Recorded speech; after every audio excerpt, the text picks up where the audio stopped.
안녕하세요. 얘네 사람들이 좋아하고. 아나에 앉은 피디님 안고 계실래요? 네, 어떤 마음으로 이렇게 메일 주셨어요? 제가 사실은 외국인이거든요. 2008년에 한국에 와서 이제 13년 차인데 되게 우여곡절이 많았어요. 힘든 일도 많았고. 근데 특히 작년에 이제 코로나도 있었고 2020년 12월에 빚이 4억이 생겼어요. 사기를 당해서. 그래서 너무 갑갑하고 사실 요즘 잠도 잘 못 자고 이런 마음에 저와 같은 피해를 당하는 사람이 없었으면 하는 마음에 이렇게 사연 신청을 하게 됐어요. 12년 동안 애써서 집 하나를 마련을 했는데 빚 때문에 이제 집을 처분해야 되는 상황이에요. 또 부동산에 내놓은 상황이고 합니다, 지금. 나이가 혹시 어떻게 되세요? 이제 29이에요. 29에 이렇게 집을 사기 어려울 텐데 그 집은 어떻게 사시게 된 거예요?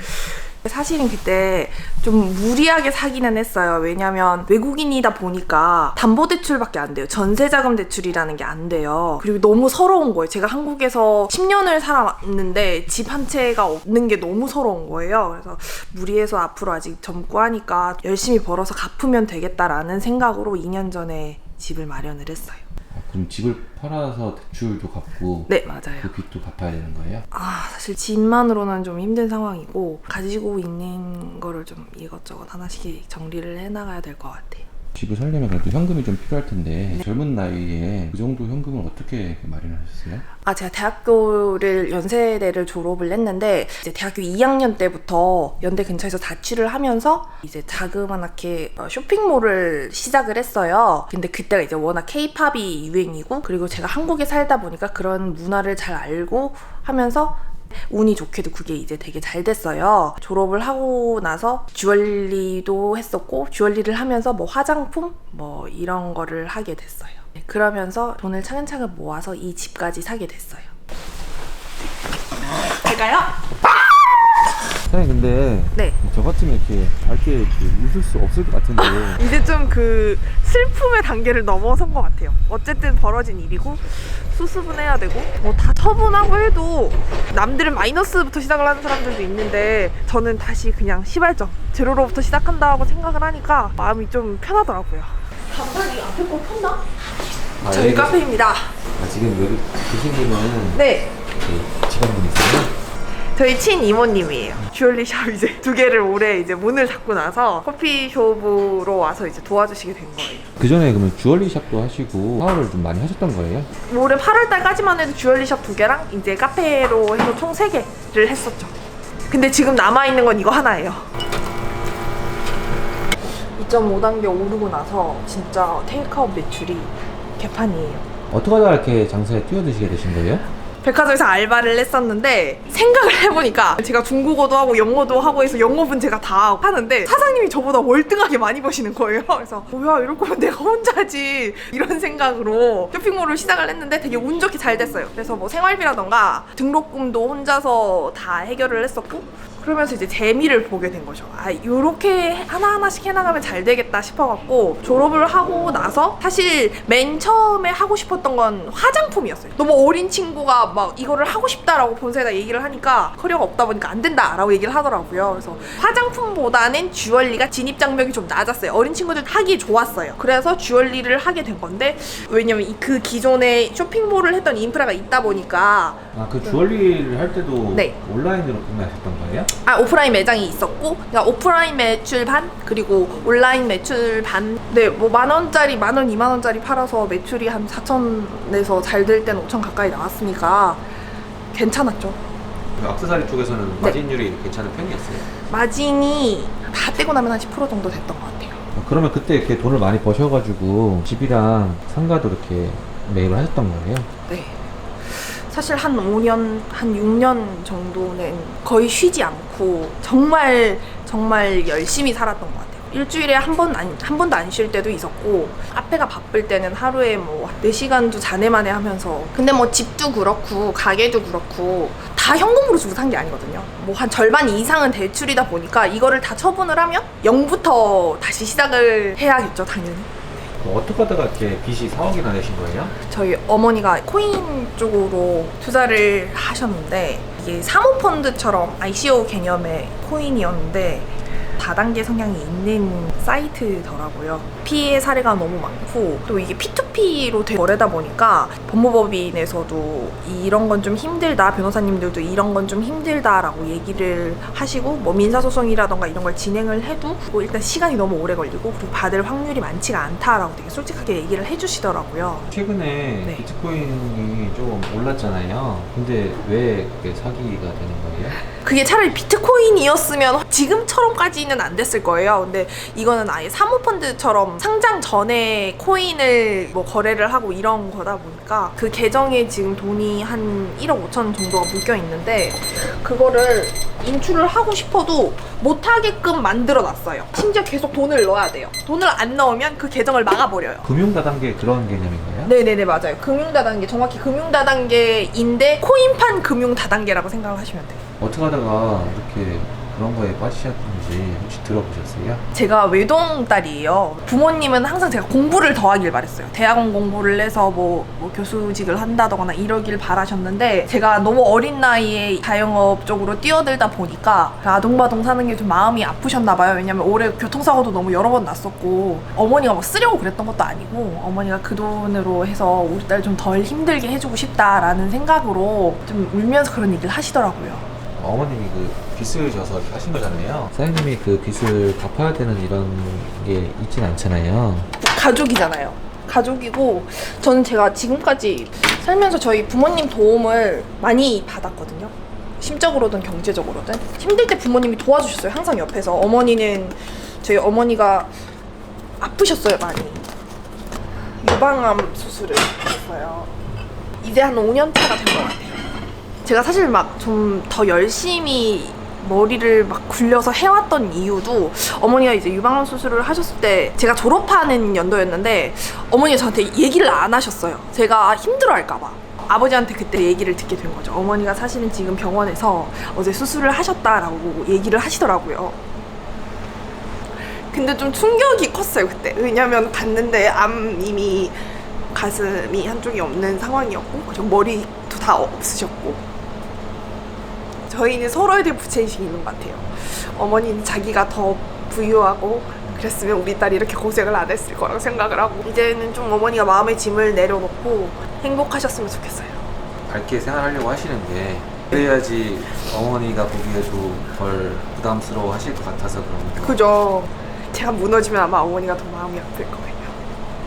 그럼 지금은 그러면 네. 어머님은 같이 안 지내시는 거예요? 어머니가 좀 피하고 계세요, 저를. 제가 막 갚아주고 이런 걸 사실 안 좋아하시거든요. 어머니가 자기가 스스로 해결해보고 싶다라고 하는데 어머니가 솔직히 그 해결할 수 있는 능력이 지금 안 되시거든요.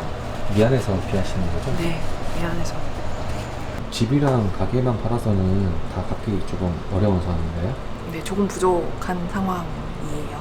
부족한 상황인데 제가 이 카페에 너무 노력을 많이 했거든요. 메뉴 하나부터 시작해서 인테리어 하나까지 정말 손이 안 닿은 데가 없어요. 그래서 애착이 많이 간 카페다 보니까 좀 안타깝죠.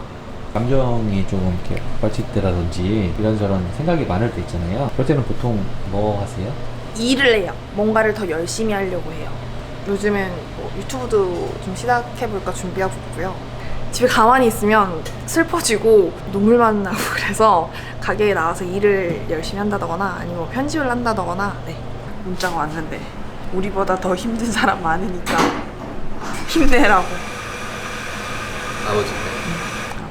아, 근데 저희 아버지가 진짜 되게 강하신 분이거든요. 어제 저녁에도 아빠랑 영상통화하면서 울었던 이유가 아빠가 그렇게 슬프게 우는 걸 처음 봤어요. 제가 딸한테 피해를 줬다고 생각을 하니까 너무 미안한 거예요.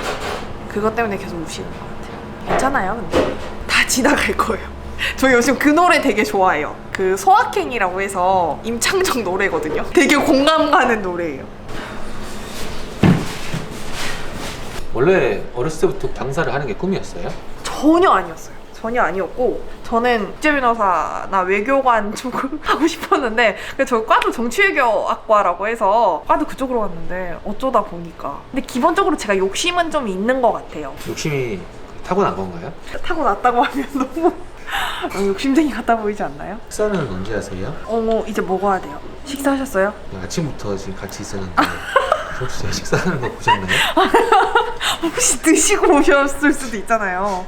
하루에 한 끼 드세요? 저 보통엔 도시락을 싸오는데 오늘 아침에 너무 급하게 나오다 보니까 도시락을 못 샀어요. 등갈비탕도 맛있는데 등갈비탕 드실래요? 저 등갈비집 하다가 망해가지고 등갈비 안 먹어요. 그러면 밀면 보통 이렇게 하셨던 그 주얼리 액세서리 가게들은 창업 비용이 어느 정도나 들어요? 액세서리는 많이 안 들어요. 한 3,000 정도? 액세서리 가게가 딱히 인테리어를 할 게 사실 없거든요. 주얼리는 금이다 보니까 이제 사입 비용이 좀 들죠. 1억에서 1억 안팎으로 왔다 갔다 하는 것 같아요. 근데 저는 이제 인샵 형태였거든요. 백화점에서 하는 보증금은 따로 없는데 수수료를 받아가요. 월세처럼? 네, 맞아요. 매출의 20%에서 많게는 25%까지 계약할 때 들어갈 때가 다르거든요. 네, 그런 형태로 받아가요. 매출이 5천이면 20%면 1,000만 원이잖아요. 다달이 월세가 1,000만 원이라고 생각을 하면 사실 굉장히 네, 솔직히 뭐 3평 정도? 만약에 네. 요즘 경기가 다시 풀리고 이 코로나가 좀 잠잠해지면 네. 그다음 다시 그 주얼리 샵이나 액세서리 하실 생각이세요? 저는 오프라인으로는 이젠 안 할 것 같아요. 온라인으로 하게 되면 온라인으로 하고 싶어요. 저는. 왜냐면 온라인 자체가 일단은 관리비가 안 들고 하다 보니까 온라인으로 하는 게 훨씬 나은 것 같아요. 일단 제가 방금 말씀드렸던 그 1,000만 원이라는 비용을 세이브할 수 있는 구조잖아요. 1,000만 원이 어디예요? 먹방 꿈나무.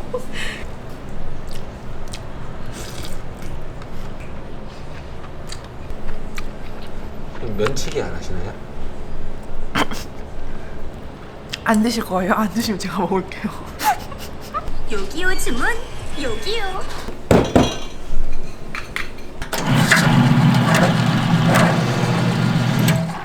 근데 이게 네. 캔이 아니라 플라스틱이네요. 아이스는 이렇게 나가고요. 여기 따뜻한 건 이렇게 나가요. 여기에다가 나가요. 왜 아이스는 이걸로 나가요?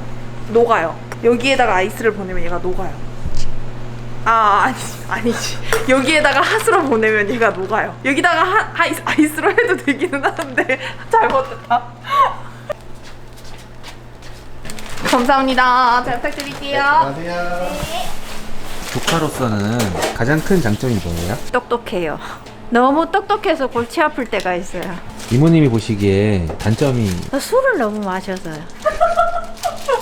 저 시집 못 가는 거 아니에요? 약간 마셨을 때는 좋아서 웃더라고요. 근데 좀 더 마시면 울고 하니까 술 좀 줄여야 되는데. 혹시 가게 나와서 우나요? 아니요. 그렇게는 안 하죠. 이 가게 나오면 그거 진상이죠. 단점이 그리고 또 단점이 하나가 조금 덤벙덤벙 하는 거. 다른 거는 뭐. 단점이 계속 나오네요. 사장님 혹시 이모님 단점이 있을까요? 손이 너무 느려요. 너무 이모님 손이 느리다고 하시는데 혼자 알아서 바빠도 다 하거든요. 주문 막 들어와도. 근데 저게 자꾸 손 느리다고 하는데 안 느려요. 제가 볼 때는. 어서 오세요.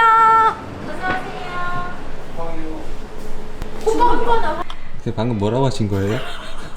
호빵이 뭐예요? 우리 가게 호빵은 없는데 어떡하지? 이 생각하고 있었어요. 앞으로 꿈은 어떻게 되세요? 앞으로의 꿈이요? 사실 지금 너무너무 지쳐서 시골에 들어가서 좀 있다가 올까? 이런 생각을 해봤어요. 그냥 저는 재밌었어요. 또 일 욕심도 많았고 제가 일을 하면서 그거에서 성과가 나온다는 게 되게 뿌듯했어요. 그래서 그냥 그렇게 살았던 것 같은데 그러다 보니까 사실 주변 사람들한테 집중을 못했던 것도 사실이고 어머니한테 돈으로 드리는 게 가장 큰 효도라고 생각을 했어요. 근데 그게 아니었던 것 같아요. 어머니가 아무래도 제가 막 일 때문에 너무 바쁘고 이러다 보니까 심적으로 많이 외로우셨던 것 같아요. 그럼 만약에 그때로 돌아간다면 네. 어떤 것들을 할 것 같으세요? 여행 가고 싶어요. 어머니랑 같이? 네. 근데 코로나라서 빨리 코로나가 끝나야 될 텐데. 근데 코로나가 되게 사람 열어 잡는 것 같아요. 그리고 제가 한 가지 더 말씀드리고 싶은 건 금융다단계가 요즘 되게 기승을 부린다고 해야 되나요? 뭐 난리도 아니더라고요. 조심하셨으면 좋겠고 이거 제발 속지 마세요. 너무 위험한 거고요. 코인판 금융다단계 제발 하지 마시고 피해 받는 분들이 없으셨으면 좋겠어요. You're taking me back to the sleepless nights. 그냥 선물이에요. 재창업 패키지는 저희 가족에게 선물. 업종 전환 희망 소상공인, 폐업 소상공인을 위한 재창업 패키지 지원 사업. 60시간 무료 교육, 전문가 1:1 멘토링, 소상공인 지식배움터에서 지금 바로 신청하세요.